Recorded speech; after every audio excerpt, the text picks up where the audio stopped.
So, what else? Tingnan pa natin. Wow, this is abundance of money. 'Di ba? Sabi ko sa inyo, pag na-achieve niyo yung mga goals niyo and desires niyo, mga kapiksi, maaari kayong magtagumpay. Maaari ito magdala ng abundance of money sa inyo.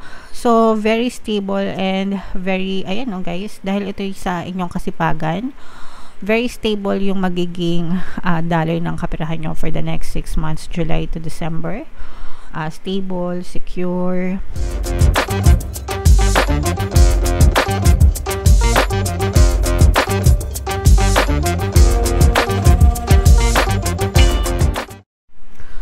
Hello guys, hello Aquarius, welcome back to Pinoy Pixie Tarot. Ang pamagat ng episode natin for tonight is second half kapalaran ng 2024 July to December guys. Para sa Aquarius, Sun, Moon, Rising, Sun, and Venus. General reading, pwede mag-resonate, pwedeng hindi, pwedeng positive, pwedeng negative mga kapiksi. Unahin natin tong deck na to guys, tingnan natin yung mga mensahe sa inyo ng inyong mga gabay. We have connection. Wow, so ang ganda nito mga kapiksi, especially sa mga may partner o specific person, especially sa love life guys. This is more on love life mga kapiksi. So magiging maganda, ibig sabihin magiging maganda yung inyong connection. If meron na kayong mga partner o specific person, magiging maganda yung daloy ng inyong relationship. Mamaya guys, titingnan natin kung may lalabas na something dito, no? Pero for now, at least dito sa spread na to, maganda yung energy pagdating sa connection nyo ng inyong partner o specific person. Kung kayo naman ay single mga kapiksi, no, maaaring may mag-connect sa inyo. Pwede kayo magkaroon ng love confession or secret admirer, ganyan. Yee! Pagdating sa love, okay? So, i-mind nyo na yan, guys, sa comment section.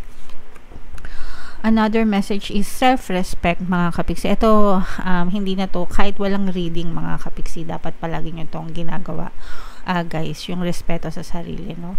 Dapat kayo mismo yung nagbibigay ng self-respect sa sarili nyo. What you give and what you feel about yourself will also be given to you by other people. Kung ano yung binibigay mo sa sarili mo, respeto, pagmamahal, yun din yung ibibigay sa'yo ng ibang tao. So, make sure na hindi nyo to pinagwawalang bahala, guys. Irespeto nyo yung sarili nyo para irespeto rin kayo ng ibang tao. Basurang tinapon mo, babalik sa'yo. Pagmamahal itapon mo, pagmamahal din ang babalik sa'yo. Okay? Another message guys, life purpose. This will not resonate with all guys, pero if naka-resonate kayo, for some of you, maaaring nagkakaroon kayo ng awakening, maaaring naiintindihan nyo na kung ano yung mga purpose nyo sa buhay or nakikita nyo na, no? As to why things are happening to you and parang sa inyo, yung iba sa inyo parang nagkakaroon na kayo ng mga intentions sa buhay nyo na iintindihan nyo na, no? Yung purpose nyo sa buhay na to mga kapiksi. Again, this will not resonate with all guys, pero if in case naka-resonate kayo, i-mind nyo yan guys sa comment section. Okay? Another message for you Aquarius. Wow, manifestation. So ito guys, i-mind nyo na yan. I-mind nyo na ito guys kasi napakaganda ng ito yung isang magandang sign, no, na if you are manifesting for something, kahit ano pa yan guys, maaari kayo makakita ng movement. Pagdating sa manifestation guys, hindi naman yan agad-agad. It may take sometimes, okay, and sometimes little movement, no, pero magko-contribute siya sa mga big manifestation sa buhay nyo. Okay, so i-mind nyo na yan guys sa comment section, mind manifestation, para talagang ma-experience nyo siya sa inyong physical reality. Pagdating sa manifestation guys, kailangan nyo lang talaga focus, no? Focus your attention and huwag kayong matrigger sa mga negative na nangyayari, kasi kapag natitrigger kayo, lalong nagkakaroon ng delay sa inyong mga manifestation guys.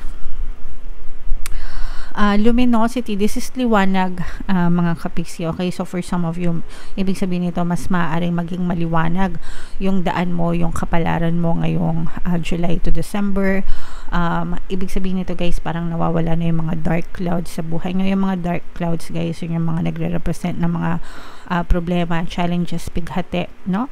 Sa buhay natin. And kapag nawawala na yon, sumisilaw na yung liwanag, nagiging mapayapa na, kalmado na yung buhay nyo. So for some of you guys, maaaring maging kalmado na yung buhay nyo. And kapag mas kalmado kayo guys, mas mabilis talagang nagmamanifest yung mga bagay na ninanais nyo sa buhay. Okay? Alright.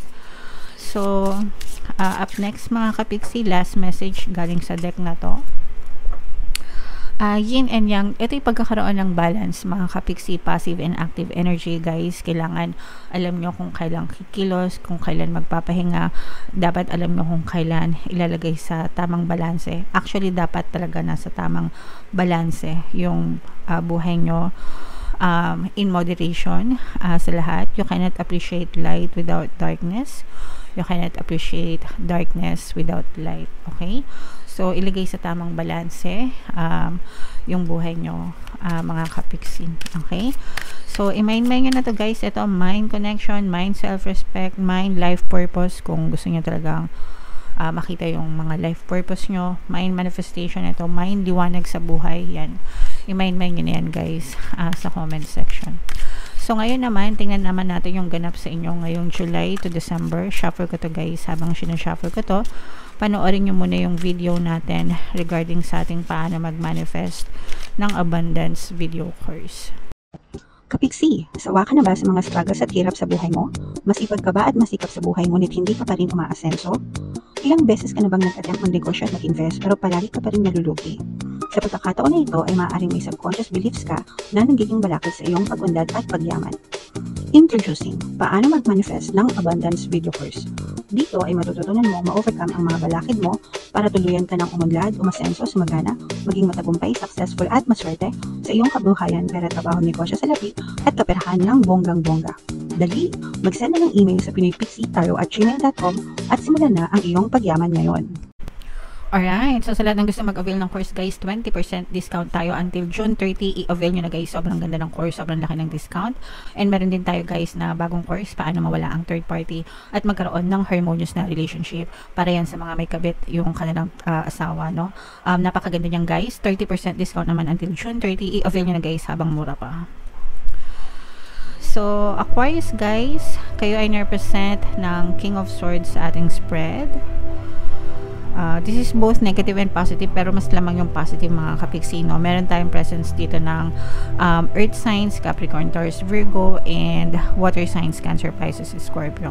So, una, sa negative energy guys, nakikita natin na for some of you maaari kayo nagkakaroon ng competition sa negosyo or sa kaperahan, sa trabaho.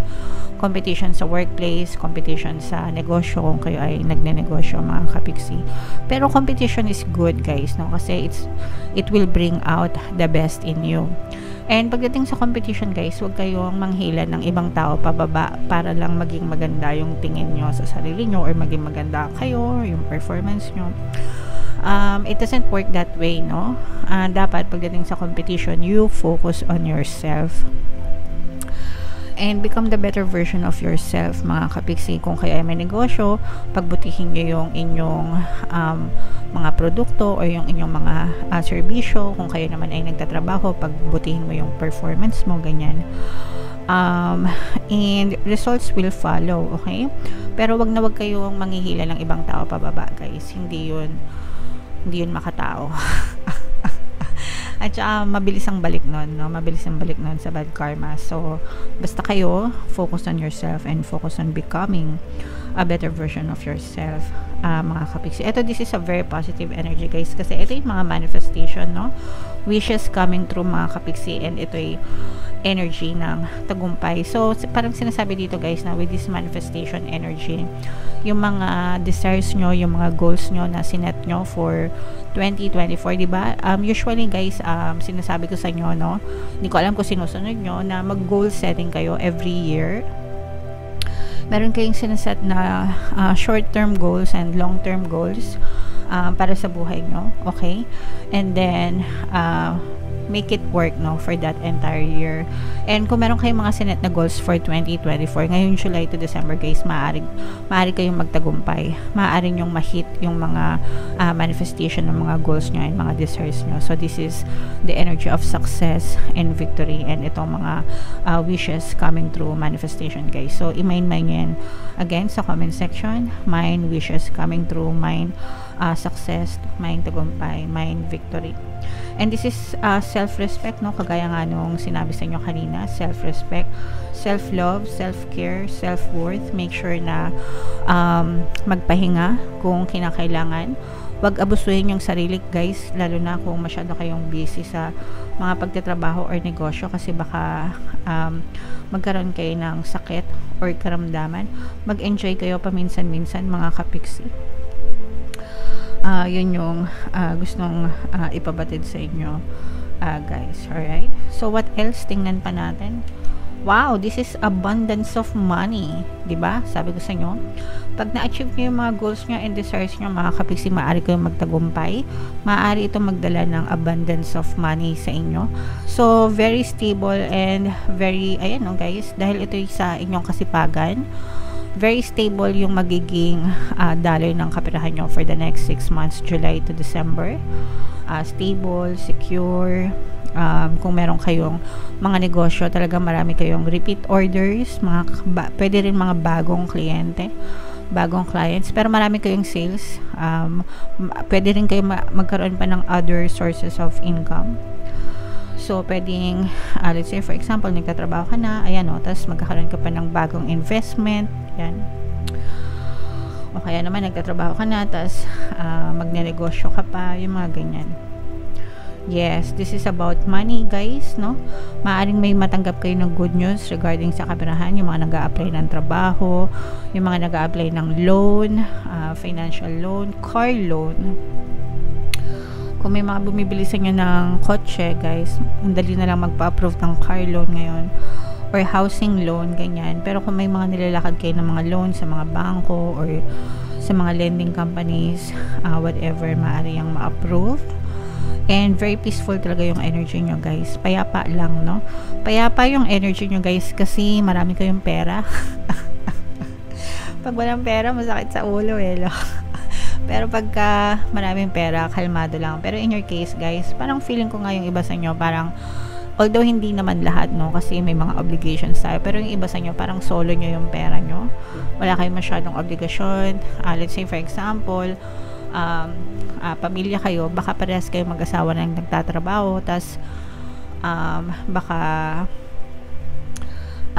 may naiipon ka pa kasi nagtatrabaho din yung asawa mo, so hati kayo sa gastos, kaya medyo malaki pa yung naiipon nyo. Or sa iba naman sa inyo, baka single pa talaga kayo, and kumbaga solong-solo nyo talaga yung pera nyo, hindi pa kayo masyadong inoobliga ng parents nyo na magbigay or what, pero medyo marami talaga kayong pera, Aquarius. Okay, so maswerte kayo guys, kasi hindi lahat maraming pera. So i-mind yan guys sa comment section na maraming pera, abundance of wealth, abundance of money, ito, manifestation, wishes coming true, success, tagumpay, victory, yan, i-mind yan guys, lahat sa comment section, kasi deserve nyo talaga to, Aquarius. Okay, so comment down below guys if feeling nyo nakaresonate kayo dyan. Ito yung ating mga pampaswerte subliminal guys, pakinggan nyo para makatulong sa inyo. And ito naman yung ating success stories ng paano mag-manifest ng abundance video course. Click here to subscribe and click here to join our membership program. Thank you for liking, sharing, and subscribing, and see you again next time. I love you all guys. Have a nice day. Bye bye.